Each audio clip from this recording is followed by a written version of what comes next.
बिस्मिल्लाहिर्रहमानिर्रहीम।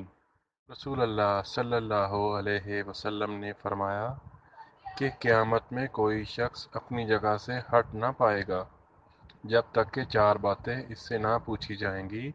एक तो ये कि उम्र किस चीज़ में ख़त्म की, दूसरी ये कि दीनी मामले सीखे तो उन पर कितना अमल किया, तीसरी ये कि माल कहाँ से कमाया और कहाँ खर्च किया, चौथा ये कि अपने बदन को किन चीज़ों में खर्च किया। मतलब ये कि सारे काम अल्लाह के हुक्म के मुवाफ़िक़ किए थे या अपने नफ्स के मुवाफ़िक़। रसूलुल्लाह सल्लल्लाहु अलैहि वसल्लम ने फरमाया कि क़यामत में सारे हकूक़ अदा करना पड़ेंगे, यहाँ तक कि सींग वाली बकरी से बग़ैर सींग वाली बकरी की खातिर बदला लिया जाएगा।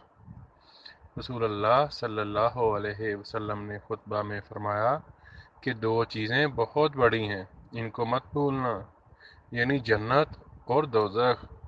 फिर ये फरमाकर आप बहुत रोए, यहाँ तक कि आंसुओं से आपकी रीछ मुबारक तर हो गई, और फरमाया कि कसम है उस ज़ात की जिसके कब्ज़ा में मेरी जान है, आखिरत की बातें जो कुछ मैं जानता हूँ तुमको मालूम हो जाएं तो जंगलों को चढ़ जाओ और अपने सर पर खाक डालते फिरो।